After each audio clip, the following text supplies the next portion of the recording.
So why don't we dive into some of the new stuff? David, supernova 1987A. I know I'm the supernova guy here, but that's got to be the most famous supernova of all time, basically, right? Yeah, well, at least it's probably the most well known, or at least the most advertised. But there are plenty of other famous supernovae through history. There was the Tycho supernova of I Crab can't remember. Nebula one. Crab Nebula, probably 1042. So that's, Yep. We've known about that for 1,000 years. And I'm personally studying 93J right now, so like I think that one's less known because it wasn't as obvious, but still super exciting. It is very exciting. I actually remember that research coming out. I think I was 17 or 18, and it was like, holy cow, we've discovered this amazing supernova. Oh my god, that No, don't need carbon dating to know how old David is. I know that's right. I'm sort of giving my age away there slightly, but We can neutrino date you. yeah.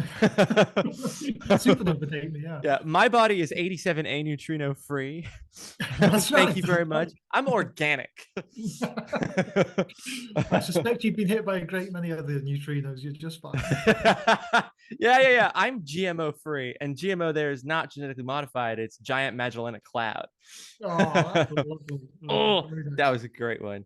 That's I pretty will key. laugh at my own jokes. Thank you. Yeah. I know. I feel like that's kind of niche, but Was we it? keep talking about neutrinos. I feel like that's a little known fact, but when there's a supernova that goes off nearby, the whole Earth gets bombarded with a ton of neutrinos. Because even though they're super lowly interacting, they're like the main mechanism for they're one of the mechanisms by which the supernova explodes. The way heat is released is a big part of it is neutrino cooling. So if you see a bunch of neutrinos, which are usually the first to arrive at the same time as the light, it's a really, really good sign that there's like a galactic supernova going off or something similar like 87A.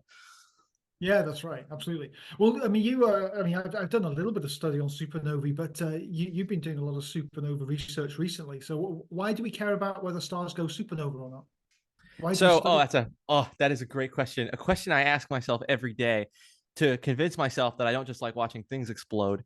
But, that's a really good question. Why do we care about supernova so much? I think that the energy for studying supernova has the same energy as people that would dig up corpses to try to understand better how the human anatomy worked, which like in order to understand hey, I'm gonna convince you. Okay, in order to understand the stellar life cycle, right? And why do we want to understand the stellar life cycle? That's because stars make up almost everything we can see in the universe, basically.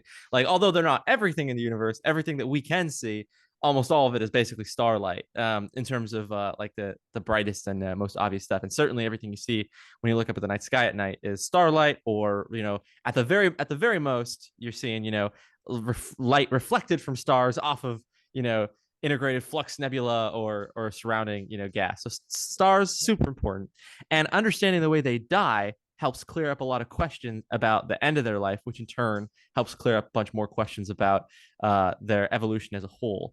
That's like why I think I personally am interested in supernovae, because there are different types of stars, and what type of star you have and its characteristics will inform how the star will explode. And so by better understanding the supernova themselves, we can get a hint into how stars are, how the underlying mechanisms that drive stars. But then there's also so you can get important information from supernovae as well. Like, for example, for type 1A supernovae, which I don't think 87A was. I think 87A was a core collapse. That's right. For type 1A supernovae, which are the collapse of the explosion of a white dwarf that's past something called the Chandrasekhar limit. Those explosions basically all look the same, and so they're a useful standard candle, which is helpful for areas like cosmology, where you want to measure distances in the universe. So there's lots and lots of interesting reasons to look at supernova. But yeah, I mean, they're the corpses of stars, which we examine to understand better how the stars functioned when they were alive. Now, tell me that's not got some Leonardo da Vinci digging up graves energy. Yeah, that's true. I think you're right. I think you're right, of course. But I think for me, certainly having been a spectroscopist for most of my career, the real beauty of supernovae for me is the fact that they disperse. They are basically the main mechanism through which anything that's not helium, hydrogen, and lithium, send that in a weird way, I suppose, hydrogen, helium, and lithium, are produced in the universe. Because as you know, the Big Bang only produced three elements. The Well, first, hydrogen, helium, lithium, and deuterium well, as deuterium isn't well. an element, Don't forget. Oh yes, but it is a separate, distinct thing that's produced in the universe that does not require supernova to be produced. That's true, but as I said, it's not an element. It's So still hydrogen, but yeah, I it's think it's okay. important. That's right. It's I fine. had to say deuterium on my cosmology final, which means all you people listening have to suffer through it too. Okay. Thank you for that. Thank you for that correction. But I refer to my earlier statement that only three elements were produced in the Big Bang. So everything else is nuclear processing inside stars that, of course, supernova and supernovae ejecta then disperse into the universe. And so every other, basically every star, every galaxy, every person, every planet contains the ejector of supernovae. And so for me personally, just that the mechanism to be able to produce all those different chemical species elements is just phenomenal.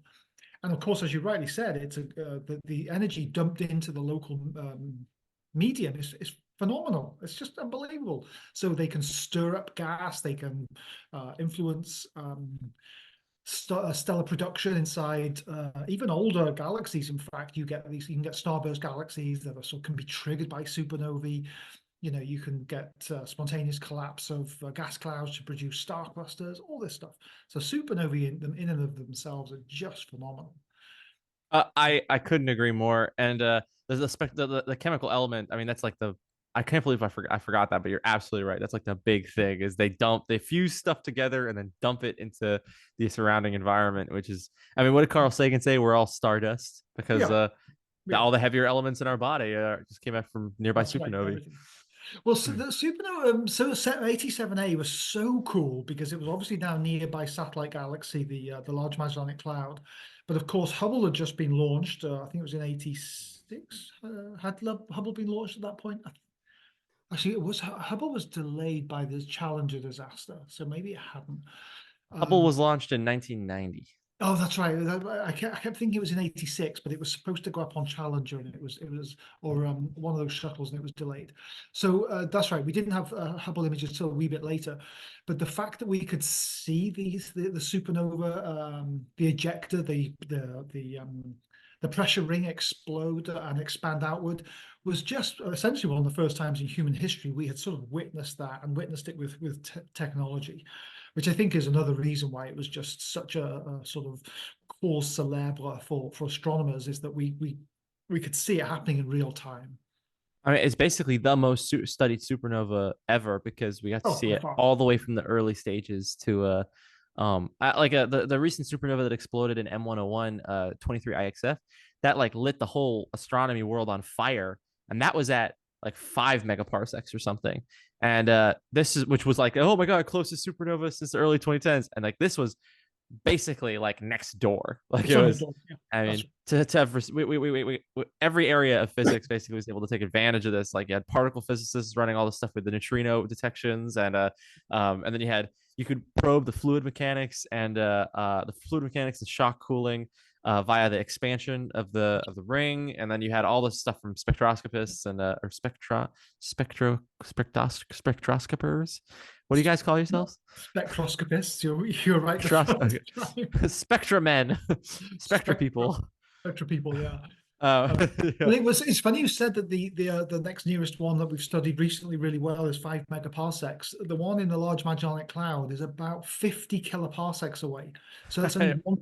1% of that It's distance. 100 times closer. Yeah, exactly. So it's the fact that it's on our doorstep, as you rightly mentioned, meant also that we could study it. You measure it from year to year, and you see the ring of ejecta Yeah, expand, which means you get the energetics of the explosion because you can see the pressure ring expand outward, which is right. just phenomenal. Just the shock front being able to move that quickly from year to year, or us for to be able to see it, it's just unbelievable.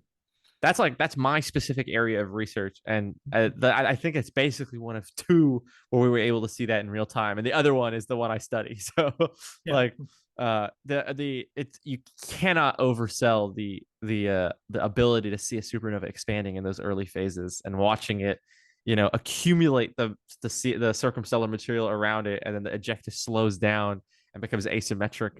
It's so unbelievably cool. Yeah, I agree. It really is. So at 50 kiloparsecs, it would have been visible to the naked eye, right? Oh yeah, no, it was absolutely. Yeah, it Yeah. was absolutely. Yeah. Okay. I want to see what its peak brightness was. Now I'm saying absolutely because I don't remember it that well. Yeah, that's Don't you right. want? Don't you mean apparently, David? Oh, very good. You're too good, Joseph. Too good. Its apparent magnitude peaked in 1987 May at a Oh, magnitude of about 3. So you're talking about like similar to some of the brightnesses of stars in the Pleiades, in the Seven Sisters. that's unbelievable. Yeah. Now, we wouldn't have been able to see it here from Boston. In fact, you probably would not be able to see it either from California, where you are, But because most people would be able to see it even with a small telescope or some binoculars. if no, it wasn't just the brightness. It's because it was so far south. It's in the Oh, southern yeah, hemisphere, yeah, and yeah. it was minus 70 degrees. So if really, you'd have had to be in somewhere like southern Mexico and farther south to be able to see it. Okay.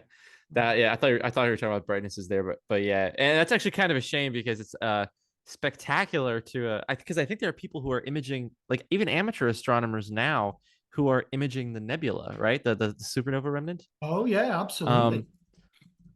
Um, you can't get incredible detail on it, but I believe that there are people who are imaging it. In fact, Uh, Joseph, you yeah. know what? I'm Uh-huh. just realizing. Let me see if I can do this in real time for you. What's that? Um, no, it's not quite there. So the image behind me is I look behind me, it's a green screen. Oh, what a dipstick. Is this 30 Dorados? Yeah, this is 30 Dorados in the So that would be right next to 87A, It right? is, that's right. I was actually just trying to Yeah. line up. So there's the center of 30 Doradus.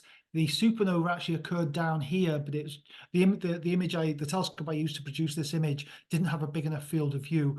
But had it had a big enough field of view, it would be about 2 or 3 of these image sizes to the bottom right corner. Unreal. Yeah, Unreal. I forgot about Uh it. In the Tarantula Nebula. Yeah, the 30 it would Doradus. have been just smaller than the field of view. That's so close because that's a spectacular image, by the I way. know, it was so close. In fact, you know what? I was probably deliberately trying to avoid it because it was so bright. When you take these beautiful, stellar images to make these color images that you and I produce, if you get any really bright star, it really can mess up the imaging. So Yep. And guys, David is an amazing astrophotographer. He's actually what inspired me to get into it. Even though I've been interested in astronomy and all this my whole life, like David's amazing images, and I got to see like behind the scenes of how he made them. I was like, I want to do that stuff. yeah, well, you're pretty seasoned at it now. There's some of the images you're making now are just beautiful. The Orion Nebula one I've seen you do, which we'll produce here on Astraveo at some point, is just stellar, quite literally. Thanks, man. I appreciate it. And I Yeah. can see you physically cringing every time I say, yeah, I didn't take any calibration frames today. Oh, I was oh, like, oh, oh, too soon, too soon, too soon, too too soon. soon. Oh. Well, I told you the So- story of the very first time did imaging professionally. I had oh two yes, workstations. that was the joke. Oh God, it was just where I took no calibration frames whatsoever. Oh God. The week of data down the Oh drain. God, it was awful. It was so awful. God. I didn't um, know. I hadn't written down any color equations, so I didn't know what I had to calibrate out. Oh God. I mean, back then all the equations were still in black and white, right? But That was awful. Just awful. Black and white color equations. Oh my God. Oh, dear, uh, dear, dear. um, sorry. So, but anyway, so the reason we're talking about 87A is basically when a star dies, it goes supernova and then kicks off this like huge, shock wave that collects all the dust around it and makes this beautiful, beautiful ring of emission that we can see. But the star doesn't always just get completely shredded. In some cases, like with 1A supernovae, the star will get sometimes completely destroyed. But for oftentimes with core collapse supernova like 87A, which it was, right? I keep Yeah, saying that, but yeah, it absolutely was. What am I yeah, saying? it was type. How could it not be? It had an ejecta. No, sorry. With 87A, I hope Andy's not watching this. I know. Andy's my supervisor. He's an amazing supervisor, but I don't want him to know how dumb I am. So with 87A, sorry. So most core collapse supernova, some of them leave behind a remnant. And so a really classic example of this is the Crab Nebula. It was one of the first, I think it was the first Messier object. And even though we could only see for a long time that it was just a nebula, just a big cloud of gas, once we got sufficient resolution, we found that in the exact center of it, there was a pulsar that we could measure, the period of and the rotation of. And so the depending on how the star died and the specific characteristics, like whether it underwent thermonuclear collapse before it underwent gravitational collapse, it can determine the characteristics of the resulting star, of the resulting remnant. So sometimes that remnant can be a black hole, sometimes it's a pulsar or a neutron star. So it can vary, but the point is we expect a lot of these supernovae to leave remnants behind, and we've been trying to detect the remnant in 87A for a long time. And very, very recently, like as of this week, the JWST astronomers using the JWST spotted signs of a neutron star in the center of the explosion. And basically, we didn't detect it before because there's so much thick gas and dust around it that you can't really observe it directly. But as the light from the neutron star passes through that dust, it leaves a very characteristic signature in the spectra. And so it was a spectroscopic discovery, actually, pretty much, that showed that the gas around the remnant was being ionized in a way that was consistent with the radiation characteristics of a neutron star. And we this is one of those things that we suspected for a while, because we got a huge blast of neutrinos from 87A, but we were looking for a neutron star, but we didn't. We hadn't found it for a long time, but now we finally have, and that's incredibly exciting. So hats off to the supernova team that discovered it. Absolutely. Woo! Oh, you did that. Really. That was nice. That was nice. Well, I think it's one of those things as well, even if you could observe it directly at 50 kiloparsecs, neutron stars obviously, as we know, are very, very tiny. Surface areas are just incredibly small, possibly 10, 20, 30 kilometers across. So the magnitude of a neutron star at 50,000 parsecs would be extremely low, and even JWST wouldn't be able to observe it.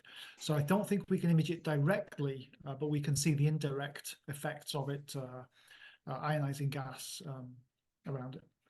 Yeah. And honestly, a lot of discoveries in astrophysics are that kind of indirect stuff, because it's just things are too small and too far away. The only thing we got is the light. Yeah, well, I mean, look at black holes, for instance. It's effectively you can't see them, at least not directly. Even the black hole imaging we do, you don't see the direct black hole, but you can see things. For instance, that you see X-rays being produced around them at the event horizon, where you get pair production, positron electron production right at the event horizon. You see orbits of stars orbiting the black hole at the center of our galaxy. You see these sort of hypervelocity stars, and when you work out the mechanics, it's like, oh, there's a million solar masses there. Like, well, you've got a million solar masses and it's producing all this energy, but you can't see it. What else can it be? Right. Clearly a dark matter clump. There you go. Yeah. Actually, I had a really interesting experience the other day. I was taking Pickles for a walk, and he just got very excited hearing me say that. Sorry, buddy. False alarm. False alarm. I know, the poor guy. And I was taking him for a walk, and I smelled smoke. And it was from I'm not sure exactly what they were doing. I think it was like some exterminator, like killing a wasp nest or something, but they were like using fire. I don't know exactly know what they were doing, to be honest. But I identified them with my eyes pretty easily. But I thought about it for a second, and I was like, imagine if I was blindfolded and had noise canceling headphones on, and all I could smell was the smoke. And that was all the info I had. Could I locate the guy? And that seemed like an impossible problem. And then add, more complicating factors, like there's a background of smoke, and the wind's blowing the smoke every which direction, and there's stuff in the way of the smoke that causes the smoke to go around and change its original path, and it's like, well, that's astronomy. Like, and Imagine if you were able to take spectroscopy of that smoke and realize it was the same chemical composition of the smoke used to do whatever that fellow was doing. Right. That's what we do. But I think it's like that's why I feel like Spectre is like an OP, like, it's a really overpowered knowledge that we have access to. It's so informative. Oh, it's amazing. Um Yeah. Yeah. it goes from just being the blind deaf guy, you know, sniffing the smoke to the science. I think not that Absolutely. photometry based stuff isn't science. Actually, my research is primarily photometry based, but it is like truly astonishing the volume of information that you can get from the spectra, and this kind of discovery is just more proof of that. Yeah, thoroughly. Well, I mean, it's like many things in life. You need more than one feather to your bow to be able to find out the real truth of something. Yeah, a feather to your bow, that's a very common thing people say. Yes. Well, Sorry, for people like me, what does that mean? I'm asking for pickles. oh, maybe I've conflated two different expressions there. String, multiple strings to your bow. Oh, God. Okay.